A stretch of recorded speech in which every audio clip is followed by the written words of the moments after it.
natin kung gaano ka-corrupt kasi ang iba't ibang kagawaran pa lang eh. Like even before the election, we are all praying na maging maayos to, na walang mangyaring problema.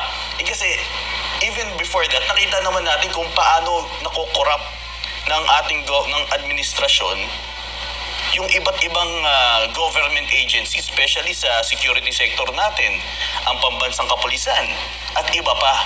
So even the COMELEC, kaya nga yun yung dinadalangin natin na huwag po sana tanggalin ang karapatan ng mga Pilipino o dayain ang kanilang mga boto. Kaya napaka-importante po. Franco, Yes, Doc. Franco, I'm sorry I'm interrupting Franco ha. Kasi ang totoong kalayaan, hindi mo kailangan hingi ng permiso kay George Garcia. Sinasabi ka ngayon, George Garcia, malaya ang Pilipino at malaya naming sabihin sa iyo na gawin mo ang trabaho. Hindi ka special, George Garcia. Trabahante ka lang sa gobyerno, tao ka lang, kakatapos lang ng halalan. Yung dating bruha na si Gwen Garcia na napaka-arrogante, nasan siya ngayon? Matuto kayo. Matuto kayo. Tingnan nyo si PRRD.